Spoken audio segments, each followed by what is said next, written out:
There we go. Alright. Sound is back. The sound is back. We are good. Let me know you can hear me. The input says you can, but I just want to make sure. So if you can hear me, please let me know. Alrighty. Okay. So, I messed my streaming setup a little bit, apparently, when I hooked up my FDM 3D printer. I hooked it up to print some bases. So, bases for, like, this partially 3D printed guy here. I needed these, and GW was going to charge me $20 for this. So I was like, I can print that for like 30 cents. So I'd hooked the other printer up. And apparently I fucked up my streaming setup a little bit. So I won't have any wide camera today, because for some reason it's not getting signal. And apparently I fucked up my sound. But looks like sound is fixed now, so that is awesome. And I will fuck with the other camera on my own time. Alright. So, what do we got today? Well, it is another Imperium delivery.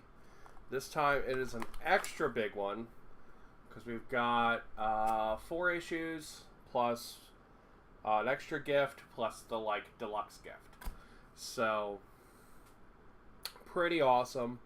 I will say off the bat, most people will probably be disappointed in these 4 issues. I think that is going to be a pretty common sentiment.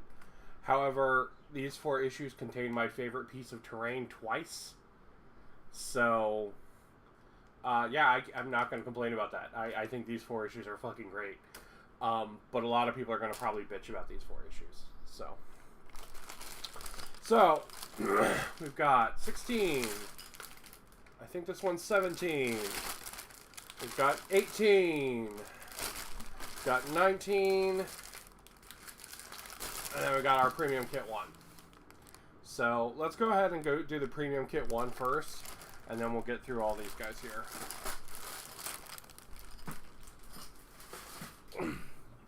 Just for reference, all the Necrons that we've gotten so far, I have at least painted. These ones aren't based yet, but all the others are. I have fallen behind on painting the Space Marines. I'm not gonna lie. I need to pick that up. I only have the first group of them painted. So I need to pick up the pace. But I mean, would you mind not focusing on the box? Thank you. But yeah, I mean they're pretty great. I'm really happy with them. Those, and then so they'll join my Necron Legion like that. And we got a bunch of these flayed ones who are very cool. They got all their flesh and stuff all draping off of them. And they are all serial killery. They're really neat models, but Jesus Christ, were they a nightmare to paint. Not paint, to build. They were a fucking nightmare to build. They are really neat models, though. But, yeah. So, got all those painted from the last one. So, that's pretty sweet. Okay. Excuse me. I'm a little, froggy. So, first off, this box was a little crushed in the mail. One of the extra gifts is another painting handle. So I believe this is the second painting handle they've given us. But these things are awesome. It looks like a butt plug, so +1 for that. But they're really nice, if you want to paint your guys. Just put them. Come on. You just put them in there, and you don't have to actually hold the base while you do it. So, it's pretty awesome, I will fully admit I gotta get better in the hang of doing painting handles. I'm not super good at it. I just, for whatever reason, always forget they exist. But I gotta get better at it, because they do make your painting a lot nicer, and they do mean you have a nicer time painting. But yeah, they're pretty cool. They're pretty cool. Cool little free painting handle. I think they charge like literally like $25 for these too, which is insane, but nice. All right, Imperium Premium Kit 1 comes in a cool little branded box. A little squished, but it's all good.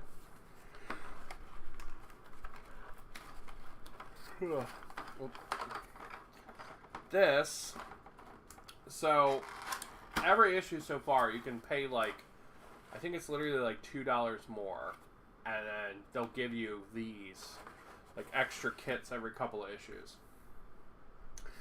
This one is Chaos Space Marines, which is very timely because the Chaos Space Marine Codex is going on pre-order this weekend. So that's pretty cool. Our next one looks like it's going to be Tyranids. So we're going to get Brood Lord, some Gene Stealers, and then a box of just Tyranid boys with guns, Termagants. And the one after that is Tau, and the one after that is Orcs. So they're pretty cool. They're pretty cool. I think the Chaos Space Marines is the best one of the premium kits, but it's all good. All right, so what do we got? We got a whole lot of boys, and we got this guy and a whole bunch of bases in here.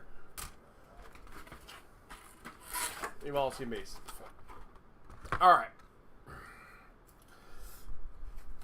Let's get our handy dandy pointer out.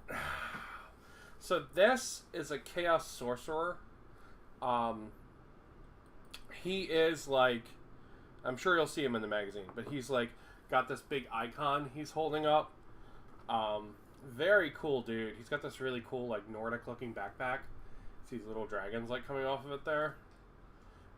He's got this big staff. That's the big head on the staff. He's got a big cape. He's got like this like cow thing that like comes up around his head like that. It's cool. And he's like, yeah, like he's doing some kind of evil magic. Cool guy. Very cool guy. GW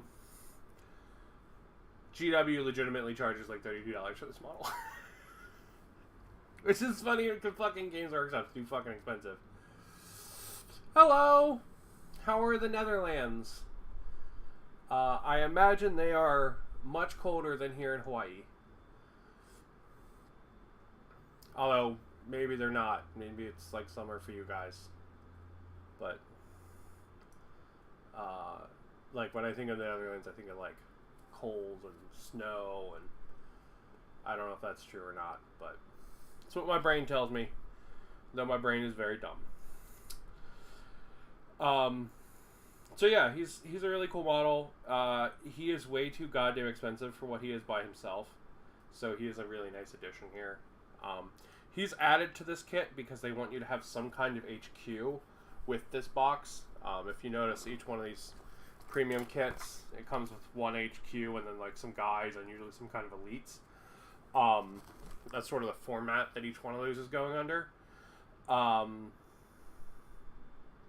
So this is like your added HQ, essentially, which is pretty cool. Oh, crazy. Yeah, it's pretty hot here in Hawaii as well. Today's it's not going to be like a smoker today, but it's probably going to get up there pretty high today. So yeah, he's a nice model. He's a nice addition. This is the cool part though. So what this is this is half of the sprues from the Shadow Spear box they did about 2 years ago. The Shadow Spear box was when there's like one side versus another side box. And this is about half of that box. This is also half of the Chaos Space Marines start collecting, which I believe is now getting phased out, but it is an amazing deal. So this is very cool. So what you get in here is you get 10 troops in very cool poses, although they are completely monopose. You get 10 Chaos Space Marines, and then you get 2 Greater Possessed. Now, Greater Possessed are going away in the new Codex. But enough about the weather. So Chaos Space Marines are going, or not, Chaos Space Marines are going away in the new Chaos Space Marine Codex. No. Greater Possessed are going away in the new Codex. So you can use these guys as Possessed. They are really freaking cool models. Give me a second. I'll grab. I'll actually just turn around and grab. Hold on. Oh.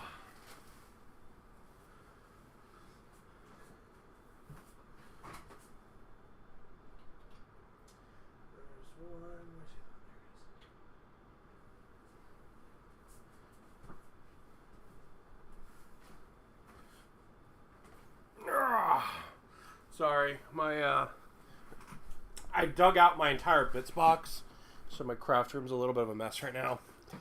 Alright, so on this, you're going to get this guy here. He's really cool. He's got like a big maul in his hand and then like a big crab claw. He would make really nice Slanesh colors. I painted mine in Alpha Legion, but next one will be Slanesh. And then you're going to get this guy here with like the big crab claw double backpack thing. Very, very cool models. So you're going to get them. They're not going to be particularly useful for 40k, like I said, because their rule sheet's going away. But if you're playing something like Stargrave or one-page rules, they're still amazing. You feel like the premium kits justify the price. So let's see, I'm 19 issues deep so far to get the first premium kit. I'm adding $2 per issue to get the first premium kit, so that means I'm at about $40. This guy's $38 in the US.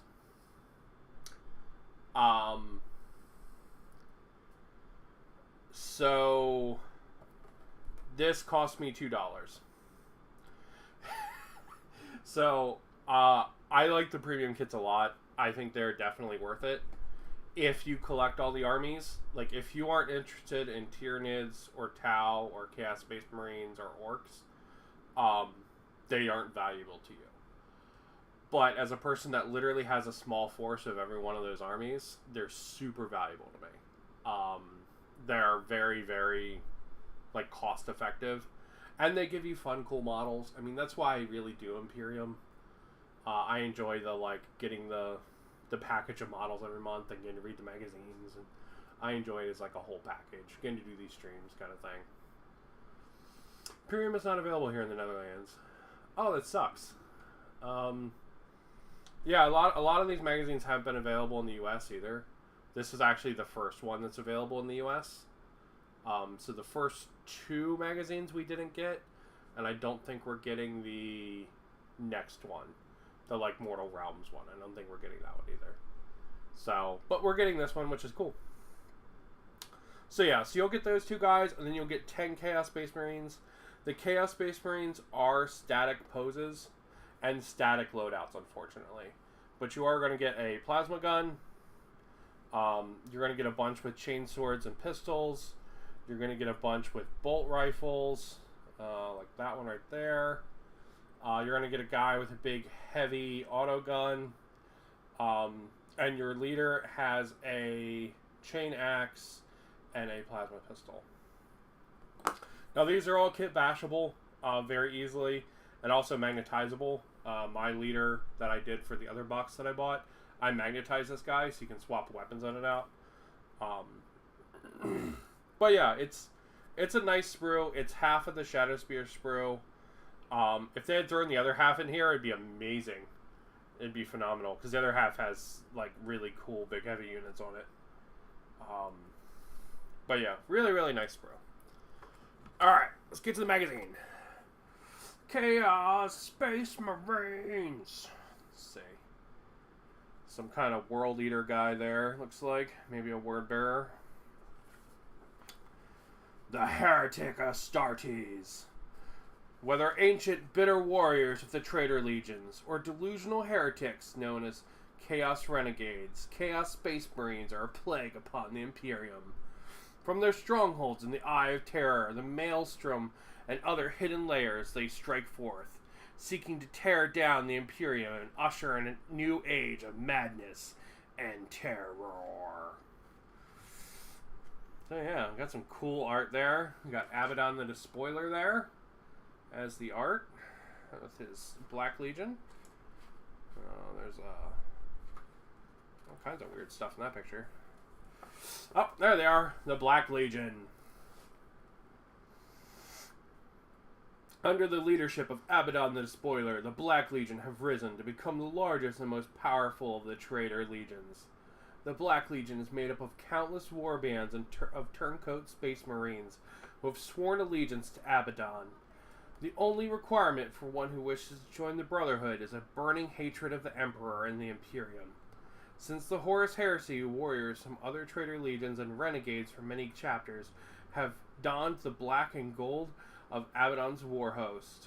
While many amongst the Legion worship all the gods of chaos, others dedicate themselves to a single god. Abaddon does not care to which god his followers give offerings, nor does he care where they pillage and kill. The Despoiler only cares that when the time comes to crusade against the Imperium, they heed his call. So yeah, that's pretty cool. We got some pictures of some Chaos boys there. That guy's knee pad is literally just a screaming skull. That's awesome. Good night. I'll check it out tomorrow. Good night to you too. I'm sorry it's so hot in the Netherlands. Most Chaos Space Marines are consumed with the lust of power. Their ultimate goal is to attain immortality and become a Daemon Prince. Most fail to successfully walk the path of glory and are slain in battle or mutated beyond recognition into hideous, mewling abominations known as Chaos Spawn. That's pretty sweet. I mean, look at that. Look at that creature on the right there. I mean, he looks like he has a wonderful existence. Alright, so here's our Sorcerer. So you get to see him. All his cool stuff he's got. There he is. With his Force Stave that he can channel warp energy through his weapon into his foes. Oh, we got a battle record. We got a battle record. We can pick a name. 1 through 6. Do I have a D6? Let's find a D6. Oh. Rainbow D6. Rainbow D6. These came from Maryland when I went back there last year. My nephew helped me pick out these Rainbow D6. So, D6. D6. So here we got. What's he named? He's going to be named Vaskar Soulflayer. He could also be Yegor Thrax or Yaloth Grawl. Those are some names. You know, when you have a really evil sounding name, it's always a question of, did you have the evil sounding name before you became evil? Right? Like, did someone join, like, the Space Marines and it's just like, oh yeah, that's Haskar Blackblood. He's a upstanding member of the Imperium. You know, like, Alright, let's see. Let's figure out what his title is. We got a 2. He is the Enlightened Vaskar Soulflayer. High Magus of the Bleak Coil. Witch Lord of Darnak. A bunch of neat ones in there. He could have some different psychic powers. He could be a Pyromancer, a Hexmaster, or a Fate Weaver. And we can see what god he belongs to. Let's try that one out.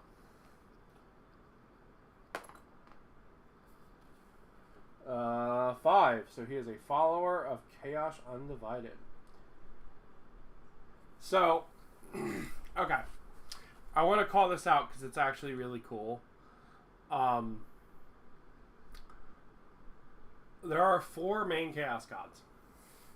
There is Nurgle, Slaanesh, Tzeentch, and Khorne. Khorne is not on this chart. The reason Khorne is not on this chart is because Khorne does not like Psykers. And like psychic powers and stuff like that, right? Like he wants pure bloodthirst, like go into battle and flay your enemies kind of thing. Excuse me. Blah. Ugh. I like this horse in my throat. It's terrible. So Khorne is not on this table because this is the Sorcerer. This is the Psyker. So whoever makes this magazine, right? Like the person that does the content for this and the person that does the layout and stuff, I say this literally every time, but they do a phenomenal fucking job. Legitimately, that person needs a fucking raise. Like, Hatchet Parshworks, whoever does this, please give them a raise. Because they are doing wonderful work. The fact that Khorne is not on this table is phenomenal. Really, really good. 10 out of 10. Alright, these are the Chaos Space Marines, all built up. You're not going to have any other options than what you see here. So if you already have these guys like I do, you're probably going to want to kit bash them a bunch. So that'll be pretty cool.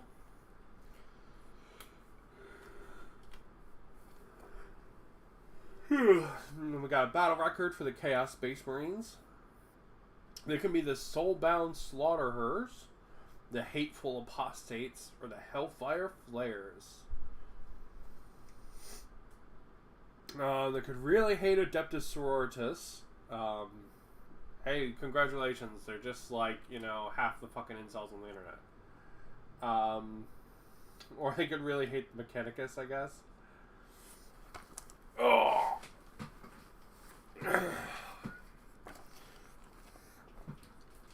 Sorry, my back's still bugging me a little. I'm trying to fix my posture so I don't make it worse. Let's see. The Aspiring Champion can be named Vespar, Andrax, or Varrock. They could be Guerrilla Fighters, Line Troops, or Crazed Zealots. And see here, oh my god, see, this is so good. They did that shit on purpose, right? See, these guys can be followers of Khorne. 10 out of 10, right? You know how easy it would have been to copy and paste that chart from there to there? But they didn't do it. They did the real thing. They did the good thing. That's fucking great. So good. Oh, I love the people that make this thing. All right. So here's the pictures of the Possessed. So the same ones that I already showed off. They're pretty great. And then I imagine they have charts too. Oh, they do. I love charts. This guy could be Trajan Eyebiter. Ugh. Eros Bloodhoof. Or Boris Purgator. And then he could have a demonic name. Murgloth Festering Pustule of Nurgle. Vremric Claw of Tzeentch. Zorkal Direskull, Fist of Khorne. And we got some names down here. Jarek Eskar. Nemitar Thrice Scarred. Ferrix Soul Void. Ferrix is a cool name. That's a cool name. Oh, and these are different demon names down here. Look at that. This guy could be Murgus, the Femblob of Grandson of Nurgle. We could also be Kardak, Siren of the Blood God, or Luskarix, Thrall of Slaanesh. Cool. I love those things. Then we get some instructions here on how to build them. Greater Possessed go in 40s, regular Troopers go in 32s. I think the boss goes on a 42, right? Yeah, he does. Okay, again, want to call this out. Really nice. Do you see the picture here? What this is for?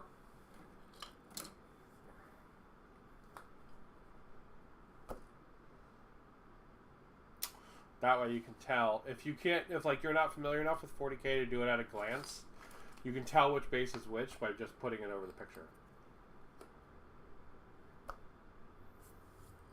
Pretty great. Pretty great. Then we got a painting guide.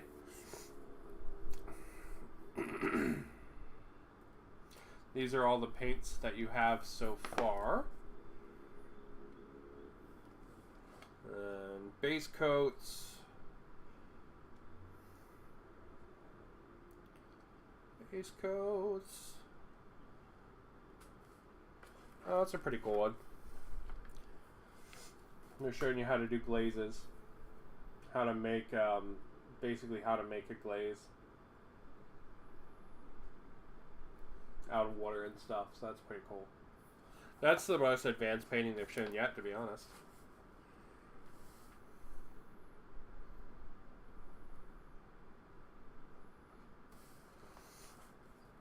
Yeah, and there they are. All painted up. All painted up. And we got our data sheets. So we're playing with them. And a mission. Oh, that's cool. It actually comes with a mission. As Imperial forces continue to press deeper into the Ramassus system, a new threat emerges. Task Force XV has encountered Abaddon the Despoiler's Black Legion on the feral world Djala. The Ultramarines must destroy the forces of chaos before they establish a foothold in the Pariah Nexus.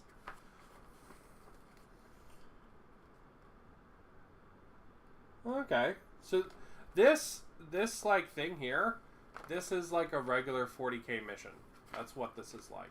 This is like a regular 40K sheet, and then it's giving you this cutout for some piece of terrain. Yeah, that's really cool. That's really nice. Like premium box, really nice. Really, really nice. You get a fun little magazine. You get a bunch of amazing minis in here. Especially for the price. I mean, you get this whole box for basically the price of, like, the 1 HQ that's in it. So, really nice. Alrighty.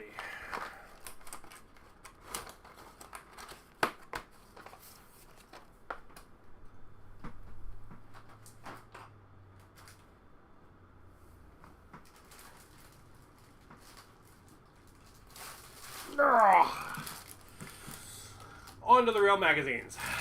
Number 16.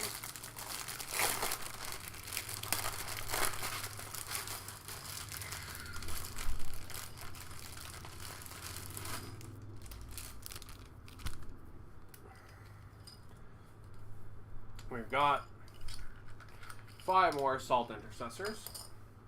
These are the same guys from the Dominion box. The same guys that we got the other half of previously in a previous issue. I don't remember what issue number it was, but it was a previous one. I think this one's going to include the leader, because there's the pistol with the plasma.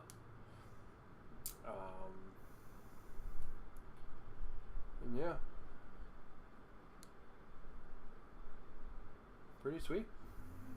Assault Intercessors are really fun kits. I like them a lot. There they are. The Assault Intercessors. There's a picture of some Ultramarines doing Ultramarine stuff. On the back, it shows us that we're going to get double-sided playmat. It's cool. And we're going to get one of the best pieces of terrain that GW makes. This piece of terrain is so fucking good, they literally made a vehicle to drive these around. I just want to throw that out there. Like, literally, there's a vehicle in Necromunda that just drives these around now. Just a wonderful, wonderful piece of terrain. Alright. The Assault Intercessors. Same ones that we've seen before. Not much difference there. They could be tank hunters, monster slayers, or trench clearers. Trench clearers is pretty fitting for them. We got Sting on ranged weapons, so we can have Gauss weapons destroy their targets by firing beams of green energy that sever the target's atomic bonds, stripping armor and flesh apart atom by atom. Phalanxes of Necron warriors make use of various Gauss weapons to annihilate the enemy. And we can have Tesla weapons. Tesla weapons fire bolts of emerald lightning that leap from foe to foe after striking their initial target. These bolts become stronger as they crackle between targets and can quickly tear through whole enemy squads. Tesla weapons are often carried by Necron Immortals. The Synaptic Disintegrator. Favored by the Deathmark Assassins, Synaptic Disintegrators are sniper weapons. These guns do not damage the target's flesh or bones, but instead destroy their neural tissue. Those struck by a shot from this weapon are either slain outright or have their mind destroyed. That sounds really bad. I don't want to be shot and instantly become like brain dead. That's horrible. I think I'd rather melt or get electrocuted, to be honest. Particle weapons. Particle weapons fire a stream of tiny antimatter particles. These detonate upon contact with other matter, annihilating their target in violent blasts. These weapons come in many shapes, sizes, and are often mounted on vehicles, canoptic constructs, and even Necron starships.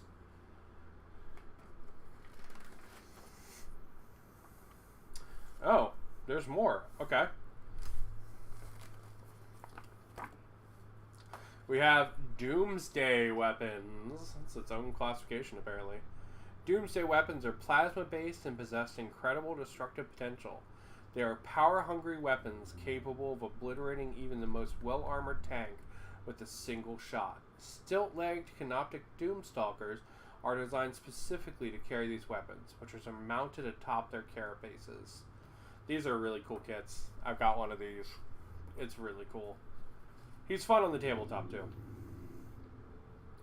And medic weapons. That's a weird word. These long-range weapons cause the victim's atoms to be swiftly and violently repelled from one another. Those unfortunate enough to be struck by an emetic weapon meet their end in an explosion of gore that is as impressive as it is horrifying. Hovering, death-based Locust Destroyers are known to favor emetic weapons. This is a fucking awesome kit. I love this kit so much. The one problem with this kit is it has a really tiny connection to the base. But you can actually cut that off and magnetize them to the base. It's really nice. That's what I did with mine. I like this kit a lot. It has a really cool, like, inhuman look to it. Death Rays. These heavy weapons are commonly mounted on Doomscythe fighter aircraft. They function by pouring an immense amount of energy through a focusing crystal and emitting a beam of searing light that cuts through targets, no matter how heavily armored, one after the other. So they're lasers. Okay. Teleportation weapons. Some Necron structures and vehicles possess teleportation devices through which robotic armies can march onto the battlefield. These devices can be reversed to create a portal of exile that drags in screaming foes and casts them into the void. That's pretty terrible. I don't want to be drug into the void. Oh, there's a thing on Chaos Space Marines in here, too. That's a cool piece of art. Look at that. That's cool. Because that's a Mauler Fiend. And all this stuff. That's just, like, weird Chaos stuff. Yeah, that's cool. They are humanity's fallen heroes on the scourge of the Imperium. For the promise of power, the Chaos Space Marines have sold their souls to the Dark Gods. From their cursed strongholds, they strike at the realm they once swore to defend, driven by hate, bitterness, and bloodlust. There's a T at the end of word bloodlust. Thing on chaotic corruption, and the Horus Heresy. And then we've got how to build our Space Marine friends. Right there. That's pretty cool. We're trying to build our Space Marine friends. And then how to get them caught up with painting to where the other Space Marines are. Oh, snap! We're starting to get more into like real 40k rules here. Issue 16, we learn what the movement phase is. And we learn about unit coherency. Interesting. Alright. Oh, we're going to learn about all the phases in here. Wow. Here's the shooting phase, the charge phase, the fight phase.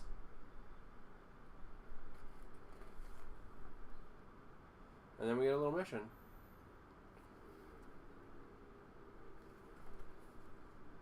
Wow, the only one we don't have in here is the psychic phase, but I believe we got that last time when we got the librarian.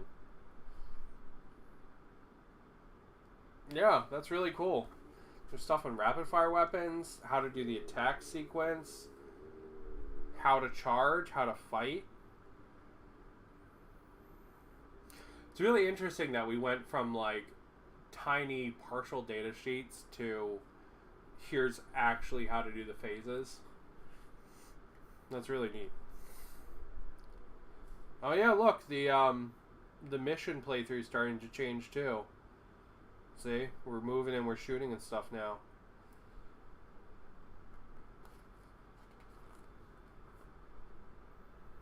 Yeah, that's really cool. Yeah, that's awesome. That's really cool. It's neat they're moving more into like the official rules. Alright, issue 17. Ah, fairly certain it's this one. Fairly certain it's this one.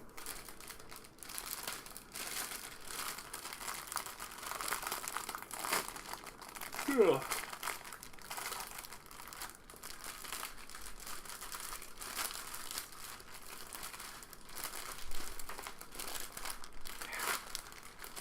Come on. There we go.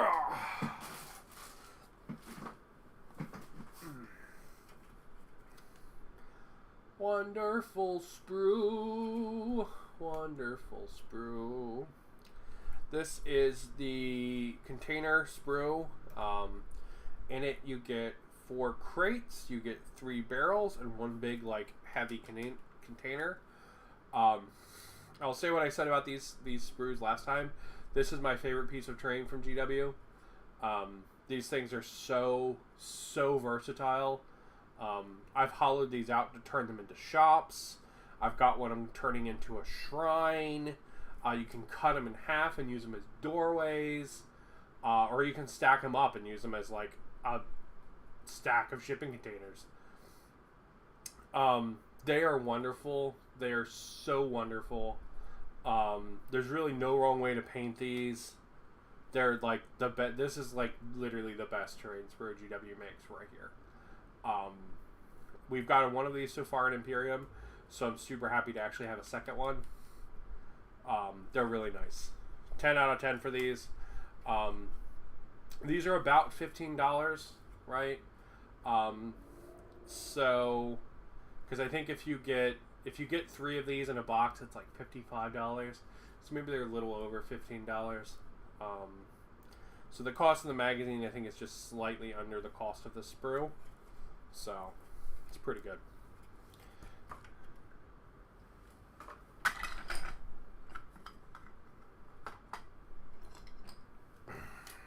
Alright.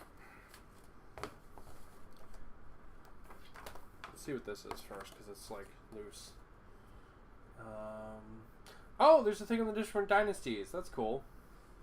Aeons ago, the Necron Empire was comprised of interlocking dynasties, whose territories span the stars. Each of these dynasties has retained elements of its former culture, whilst many of their leaders have been consumed by madness and obsessions that shape their legions.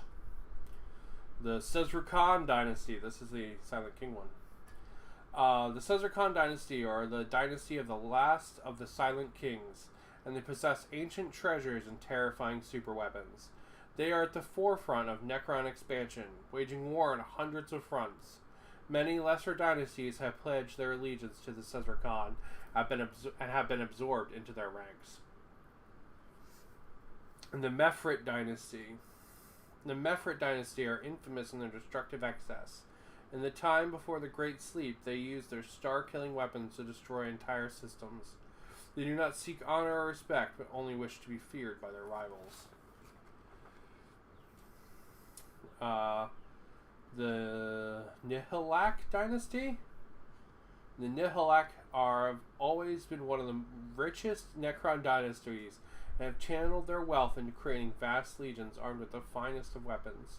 They have aligned themselves with the newly returned Silent King and seek nothing short of galactic domination for their people. The Novak Dynasty. The personality engrams of the Novak Dynasty will contain lingering memories of the blood rituals they once undertook. In battle, they are afflicted by a desire to butcher their opponents and coat themselves in gore. Ooh. Oh, you only get 4 of them. That's sad. Thing on Tomb Worlds. Tomb Worlds basically are just like where the Necrons went to sleep at. Then we got a cool map of Necron stuff. Empire of the Severed. The Blood Vats of Xantragora. The Planet of Shadowgeddon. Mobius, the Twisted Catacomb. It's Morbin time. Let's see. Mandragora the Golden. The seat of the Saltec Dynasty. It's a forbidden necropolis of unsurpassed majesty. Fresh legions march daily from its seeming inexhaustible stasis crypts. The Bone Kingdom of Drazak.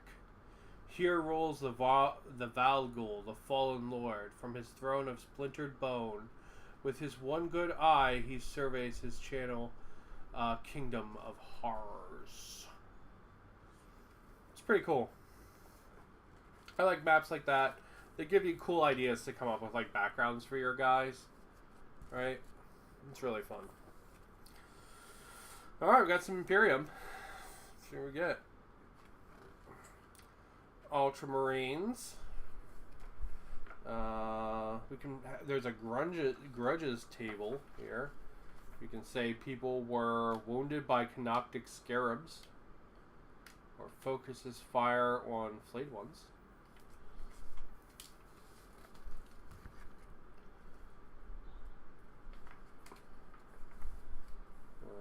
We could have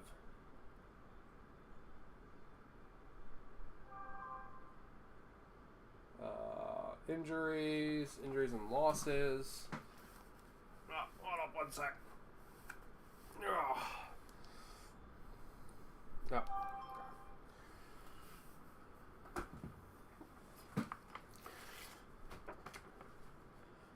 see. His spine can be pierced by a war scythe. Bones fractured by an orbital strike, or it can be hobbled by the anti-personnel mine.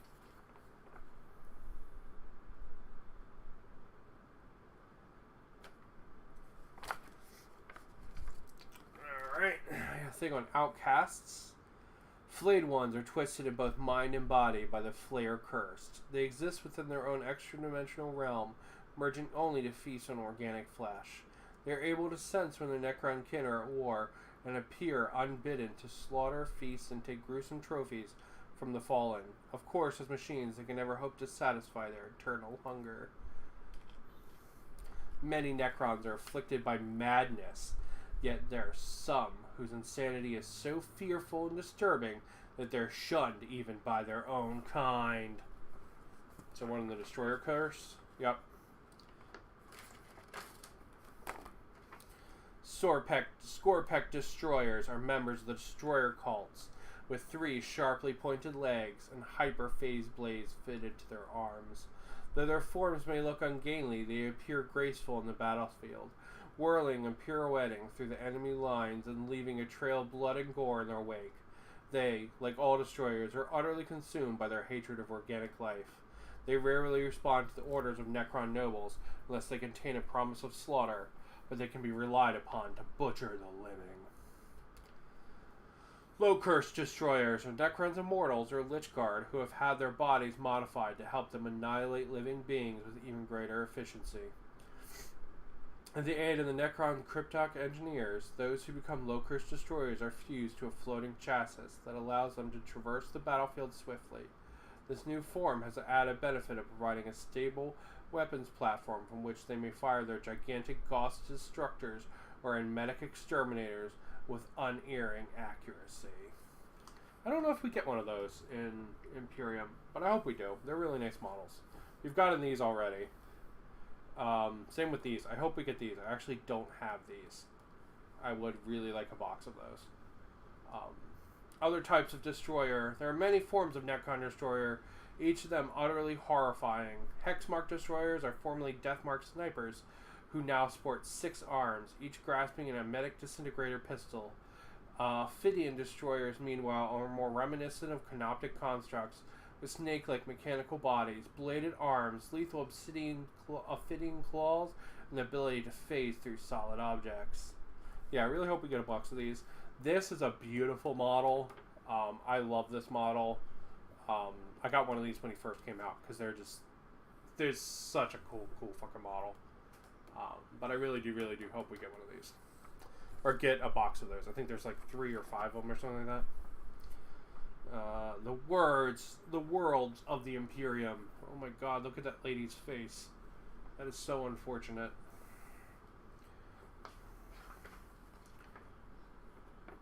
Hive Worlds, Feudal Worlds, Feral Worlds.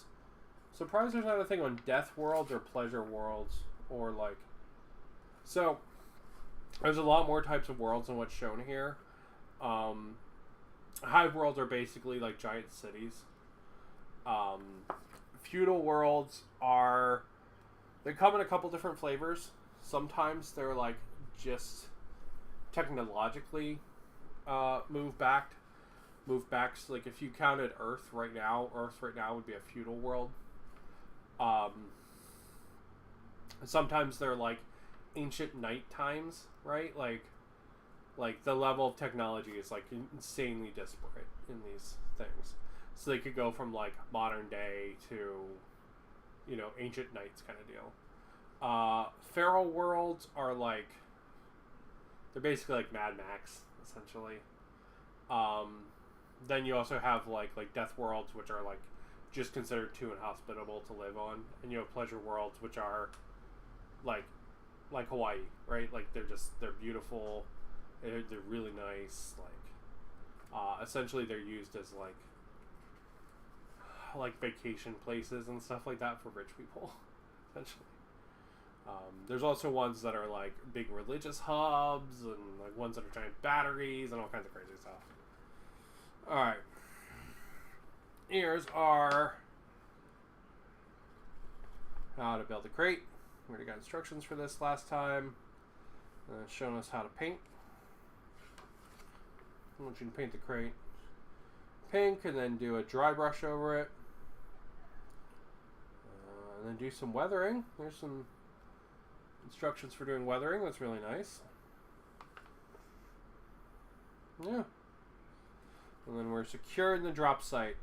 Necrons have compromised one of the Ultramarines' landing sites and are preparing an ambush for the incoming Space Marine transports.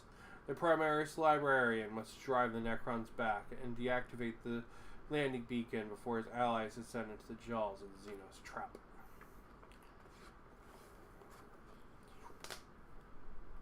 There's our data sheets. There's our thing on the psychic phase. I thought we already got it, but I guess not. There it is. There's our thing on the psychic phase. And then it's showing you movement, psychic, shoot, charge, fight. Alright. And then we're getting a little recap just to show how everything works. And yeah, that's issue 17. Nice and simple. Another really good container. I love those containers. I know a lot of people will be like, we got another container. I don't want another container. That's literally my favorite piece of terrain. So I'm never going to complain about getting all those containers.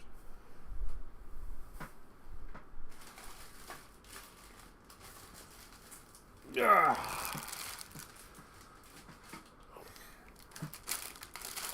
Bum, bum, bum, bum. Issue 18.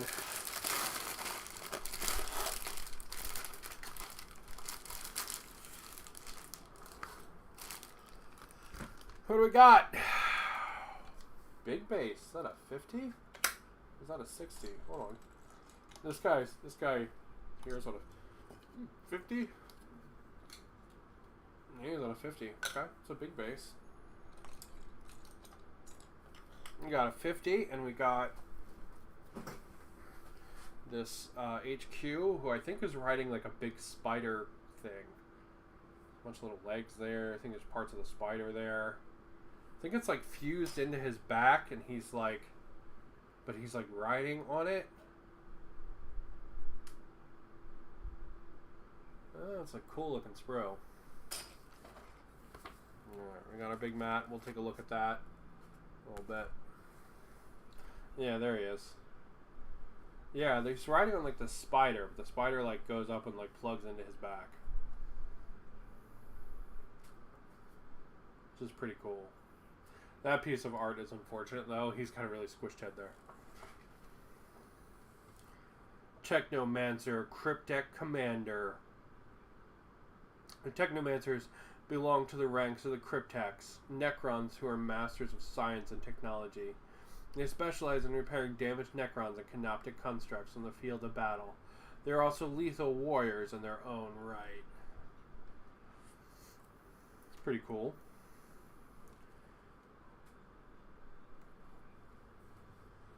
Alright, he has a degradation chart, so he could be obsessed with human technology. Or he could speaks to canoptic constructs, or he could be protective of his own creations. You could have the Staff of Creation or the Celestial Annihilator. There's a thing on Power Armor. Power Armor is worn by many of humanity's forces, including the Battle Sisters of the Adeptus Sororitas and many Inquisitors. The most recognizable and technologically advanced power armor, however, is worn by the Space Marines. Space Marine! Space Marine power armor is made from ceramite, material that is both light and strong. Ceramite has the added benefit of being heat resistant, protecting the wearer against the majority of energy weapons. Space Marines are fitted with an implant known as the Black Carapace, which is implanted under the skin. This artificial organ bonds to the host's nervous system, while points on the carapace surface connect to the Space Marine's power armor. This allows him to integrate with the armor and move and fight as if it were part of his own body. The more interesting thing about the Black Carapace is that it actually enables him to feel through the power armor. So like if it is hot or cold or the wind blows or anything like that, the Space Marines can actually feel it. So like if they jump into like a murky pile of water or whatever, they actually feel like they're stepping into it, unlike being in like a diving suit where you don't really feel that kind of stuff, which is pretty cool. Terminator Armor is worn only by the decorated veteran of Chapter's first company. Okay, I don't know if that's true, but alright. Terminator Power Armor is bulkier and more restrictive than other forms of power armor, reducing the speed of those who wear it in battle. The reduction in speed is more than compensated for by the superior protection it provides. Terminator Armor also contains built-in teleportation homers, which allows the wearer to be teleported directly into the battlefield. Most chapters possess only a few suits of Terminator Armor, as it's both incredibly rare and difficult to maintain.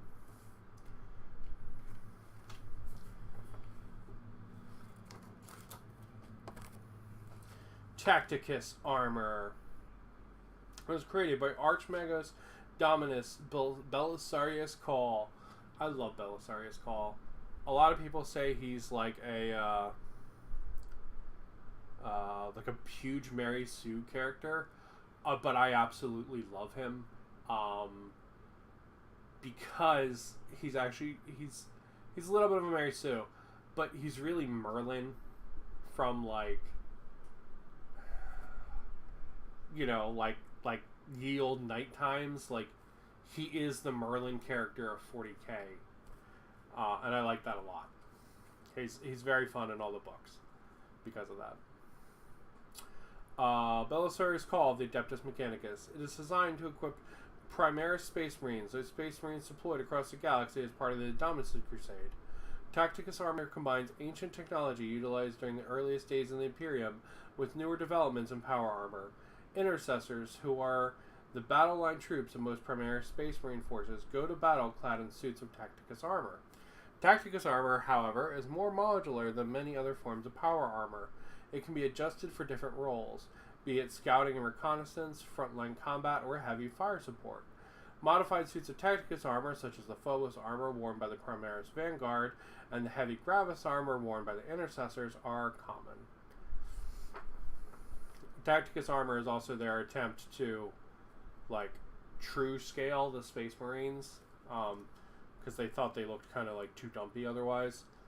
I am a big fan of the step between Tacticus Armor and, well, between Primaris and old Space Marines. There's like a middle ground step, and this is where most of the Chaos Space Marine models come in. This is my ideal, because they're a little chunkier than this, but like not so much that they like look like little punch balls. Omnis Armor is a jump pack and grav shoot enabled version of Gravis Armor.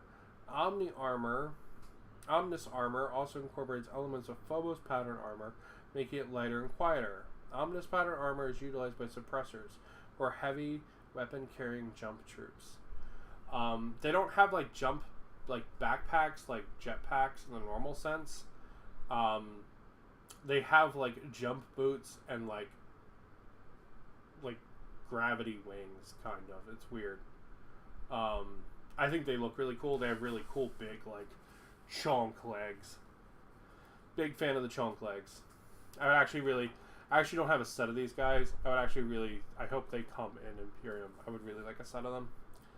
Phobos Armor is a later form of Tacticus Armor that sacrificed some of the base armor's durability for greater mobility and speed. It is worn by Vanguard Space Marines who specialize in stealthy operations. The servo motors of Phobos Armor are engineered to be silent. It's essentially like Tacticus Armor, but you have thinner legs and you have one arm pad. Gravis Armor is a heavier form of Tacticus Armor with thicker, reinforced ceramic plates that provide protection that comes from close to that of Terminator Armor. So this is conceptually, this is like the Terminator equivalent of Primaris Space Marines.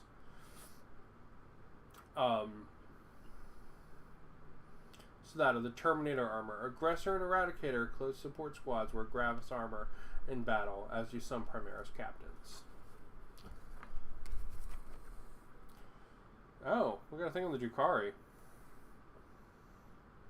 It's pretty cool. I don't really like this piece of artwork. It's really hard to like focus on one thing here. And like the middle space here is just empty space, and I don't really like that. Because like if you divided this up, right, you'd have what? You'd have her tits. You'd have what? This guy here, right? Like, I don't know. It feels like something's missing, right? And this being the lightest point, I think like just the flow of this picture's off. The Drukhari are sadistic killers who feed off the despair, anguish, and suffering of their victims.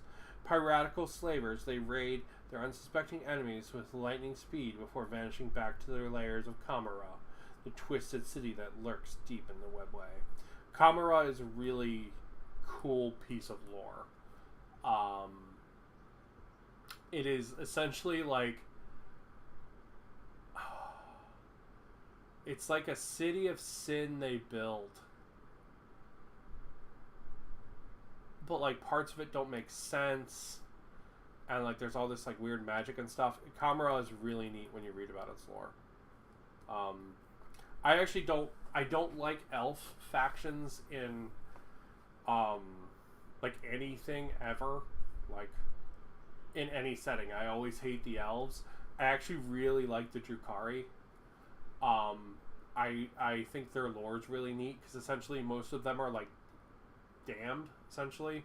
So a lot of them are like trying to just keep their lives going, you know, so they don't get like eaten by Slaanesh. It's one of the reasons they hide in the webway. So when they come into the real space, that's not the webway. It's actually painful for them. It's like it's hard for them to exist in real life. Which I think is a really cool like idea that they're like this like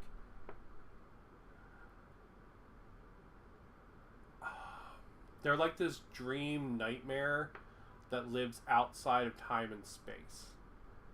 And I think that's really cool.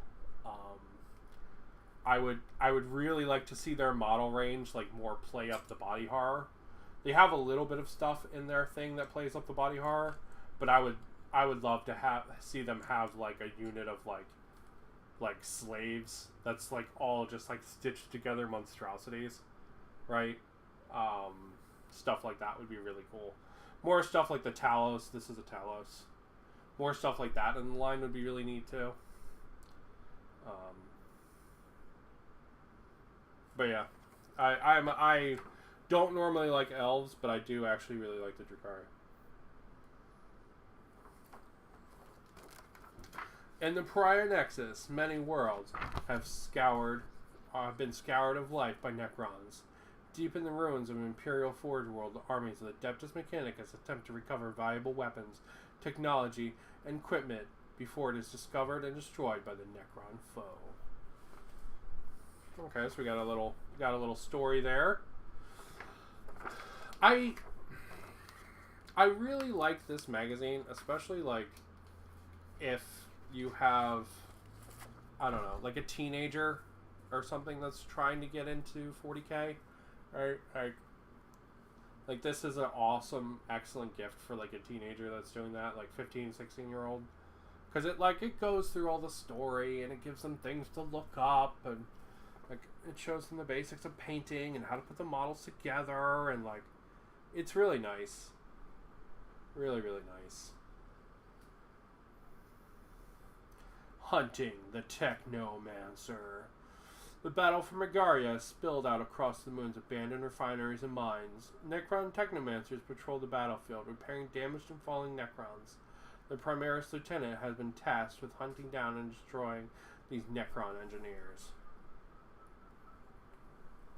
We got to set up.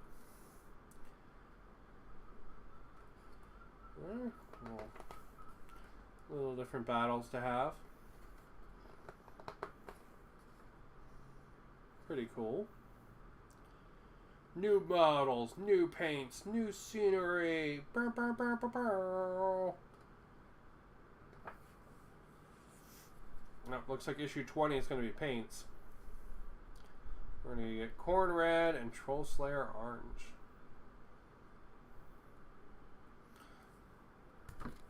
Alright, let's take a look at this mat.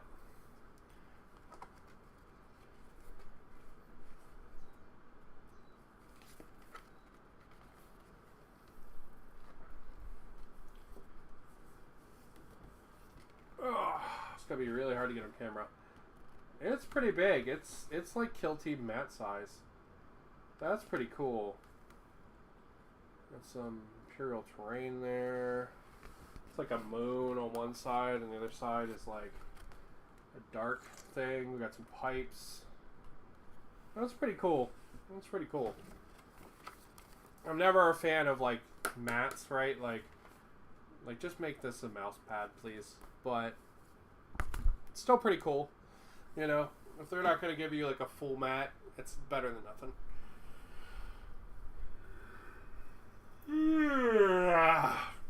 Alright. Last but not least, boom, issue 19.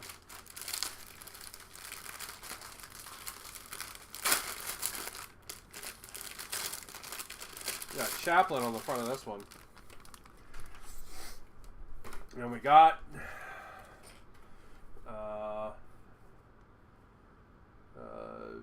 words of sorry. I looked at the back of the box, and my brain was the back of the magazine, and my brain was processing that. This one here, we have another one of those crates. Super good. This will give you 3 crates in total, which is basically like a $55 kit. So, all right. So it looks like in issue 20 we're gonna get paints. Then in 21 and 22 we're gonna get 10-man squad of Skitarii. Which makes me wonder if 23 is like an HQ, Skitarii HQ, like a Mechanicus HQ. This is a great kit. I have 2 of this kit for my Skitarii. Really, really nice. Lots of cool options in there. All right. Battle zones, smog-filled industrial centers. Cool picture, pointing out the crates and stuff like that.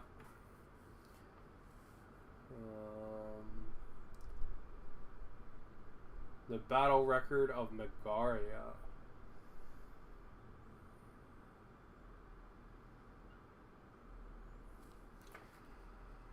Space Marines, Reclusium. The chapter's Reclusium is a hallowed place. Reverent silence is broken only by the chanting of chaplains, the administration of rites, and the soft footsteps of robed serfs. Shrines line its walls, filled with relics from Brotherhood's glorious history. A Reclusium is a place of huge cultural and spiritual significance to a Space Marines chapter. The central shrine to its primary place is the primary place where prayer and worship is conducted. In the Reclusium, the chapter's chaplains, led by the Master of Sanctity and his second in command, the Reclusiarch, preserve ancient traditions, conduct meditations, and perform ceremonies. So it's Space Marine Church. It's Space Marine Church. They're probably like, we worship the Emperor in here, and Emperor accessories. The ranks of the Reclusium. The Rosarius and the Crozius. There they are. And we have a little story on Necrons waking up. The Triarch. The leaders of the Necrontyr dynasties were once governed by the Triarch, a council of 3 Pharaons. The head of this Triarch, 3 Aarons. The head of this Triarch was known as the Silent King. The Triarch established the codes by which the dynasties were expected to conduct politics and warfare. The Triarch Praetorians were tasked with enforcing these codes, ensuring the continuation of the dynasties and Necrontyr Empire itself. In the wake of the war in heaven, the Triarch Praetorians judged themselves to have failed in their duties and refused to enter stasis. Instead, they watched over the tomb worlds from the shadows, waiting for the day their people would rise up once more. And then again, it's showing us how to build the containers. And then how to paint the containers. Interesting, it's giving us different paints this time to use. Alright, so it's telling us to use Evident Black for the containers, Screamer Pink for the barrels. That's nice. So you don't wind up with the same colored things, right? So you have some nice variation there. War in the Factorum.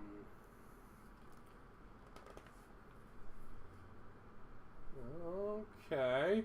This is getting a little bit more 40k. See where it's doing more setup. More data sheets talking about blast weapons and grenades. Alright. We're almost 40k at this point. And we start the war in Sisyphos. Oh, look, we're going to get... Okay, so we got the barrels and the containers to go on this map. We're going to get all the terrain to go on this map. That's interesting. Okay, so let's take a look at the map again then. It should tell us what terrain is coming.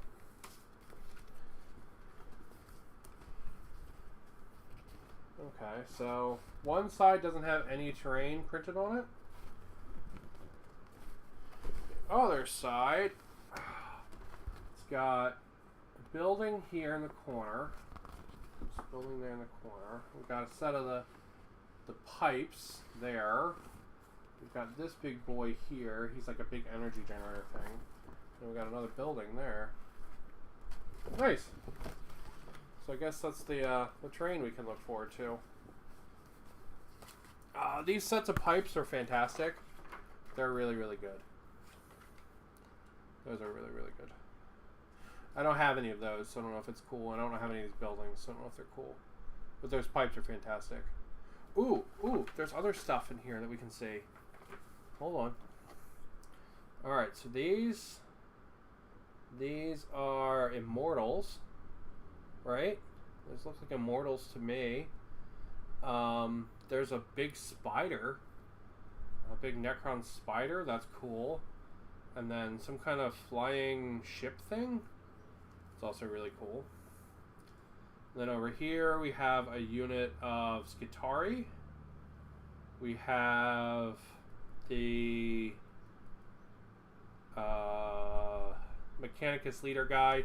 He has like a big axe. I don't remember what he's named. And then we have a unit of 3 of the like servitor tanks. Oh, that's cool. That's really cool. Giving us a little bit of hints as what's coming next time. So it looks like we're about to get hit with a bunch of Skitarii, which is nice. Skitarii models are really nice, and they are a nice break from Space Marines. So that's really cool. So that is all 4 issues, number 16, 17, 18, and 19 of Imperium and Premium Kit 1. Alright, we took a look at all of it today, went through all the magazines.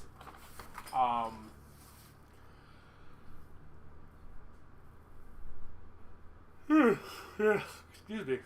Roundup of this week. Or this month, I should say. A bunch of people will be disappointed in this month. Because you're getting 2 sets of terrain in here that are identical. Because you're getting these. Right? Because of that, a bunch of people are going to be disappointed in this month. I really like this terrain piece. It has so much versatility in like making terrain and making cool looking setups and stuff that I don't mind having more of those. As a matter of fact, I'm excited for it. So this to me is awesome, right? I really like this. But if you don't really like this, you're probably going to be disappointed in these 4 issues. Because you're going to get one Necron leader who is very cool and is a very good deal because he is like $38. Or $32. I literally just saw him at the game store yesterday. He's like $32 by himself. So he is the cost of 2 magazines by himself. And you're going to get like 5 Assault Intercessors, right? So if you're really only interested in Space Marines and you don't care about the terrain or you don't care about the Necrons this time, you're going to probably be pretty you're probably going to be pretty annoyed at this month. I like this month because I like the terrain. But if I wasn't into the terrain this month, I would be really disappointed. The Premium Kit 1 is fantastic. It's super fantastic. You get, that really nice HQ, right?